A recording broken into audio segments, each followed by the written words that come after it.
Gavana wa kaunti ya Kwale Salim Mvurya naugite ati nimeharire na njira nene gucoka ithurano-ini mweri twerekeire niguo kuonania ati mutongoria wa bururi ni ahotanite githurano kiria giateanirwo ni igoti ikaru. Tumekutana kujipanga.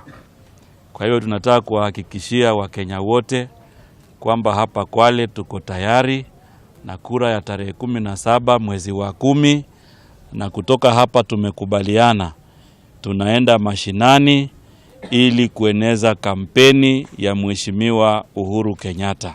Nige gavana ni augite ati na uma mutongoria wa bururi ni akayukia uhotani githurano-ini twerekeire kuona ati ni ambikite mibango mingi yothi wa na mbere guothe bururi-ini. Sisi tutaenda kuelezea wananchi wetu yale ambayo yanaonekana, kwa sababu kusema ukweli, Mheshimiwa Uhuru Kenyatta ndio rais wa kwanza kuweza kuhakikisha Kenya hii imeweza kupata ufanisi wa kimaendeleo.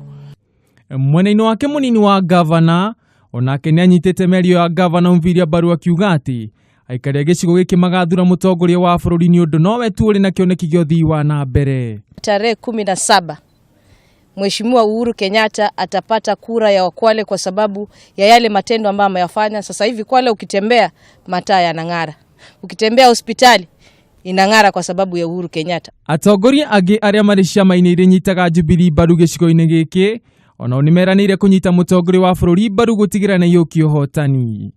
Tumekubaliana kwa pamoja vyama tanzu na wale wengine wote ambao wako na maono kama yetu, tushikane pamoja ili tuzunguke Kwale yote, tuhakikishe kwamba kura alizopata Mheshimiwa Uhuru Muigai Kenyatta tarehe 8 mwezi wa 8 tuwe tutaziongeza mara 3.